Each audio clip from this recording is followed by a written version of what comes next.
Martin Luther King's dream was that there would come a time when people would not be judged by the colour of their skin but by the content of their character. How is today's identity politics consistent with that vision? Jordan Peterson. Well, I don't think it's consistent with that vision at all. I mean, the problem I have with identity politics as a mode of philosophical apprehension is that it's predicated on the idea that the appropriate way to classify people is by their group identity, in whatever fragmentary formulation that might take, in the multiplicity of ways that people can be divided into groups. And the classical postmodern, and I would also say Marxist way of viewing the world, even though those two things shouldn't be allowed together, they tend to be, is that group identity takes priority over individual identity, and I think that's precisely the opposite of what Martin Luther King was hoping for and working for.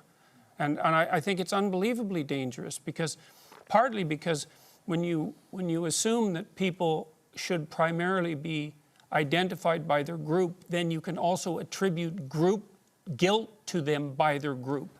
And then things go downhill very, very rapidly. And we've had no shortage of evidence of that sort of thing happening, say, throughout the 20th century. Are there particular groups that you are more concerned about than others? For example, the Liberal Party, as Terry Butler said earlier, is a group. Are there groups that you think are more dangerous? There isn't a problem with groups. The problem is with assuming that the fundamental way that you should categorize people is with their group identity. Obviously, we all belong to groups. The issue is whether or not the individual identity is primary and the group identity is secondary, or the group identity is primary and the individual identity is secondary.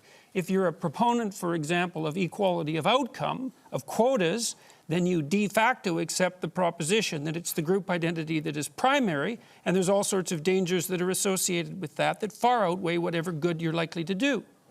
Well, Okay, maybe you're just... Go ahead.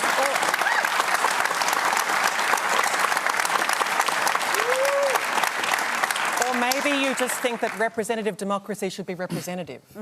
Maybe you just think that women should be equally represented in the decision-making fora of our nation.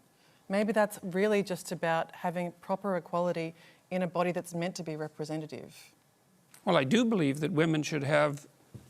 I don't understand your question, I guess. I guess you don't. That's pretty obvious, unfortunately. Well, how about if you phrase it more clearly, instead of just insulting me? Look at it this way. Let's talk about quotas for a minute. So there's a very wide array of jobs that are fundamentally done by men. So, for example, Member of Parliament, 99.9% of sorry, bricklayers... Alex, I'm going to stop sledging you now, I promise. I'm happy to give my minute to Jordan. 99.9% of bricklayers are men. Should we have quotas for women? Is bricklaying representative democracy? That has nothing to do with the question. The question is if there's evidence of structural inequality and oppression because women aren't precisely represented at 50% in all professions at all levels, then why don't we have a conversation about having women represented in all professions at all levels? Well, why do we talk about the C-suite, for example? Why do we talk about politics and positions of power? Why don't we talk about it across the board? Okay, so let's just pause and... yeah, but that's because it's power. You pose a question to Terry Butler. Go ahead and answer it, then we'll hear from the other panellists.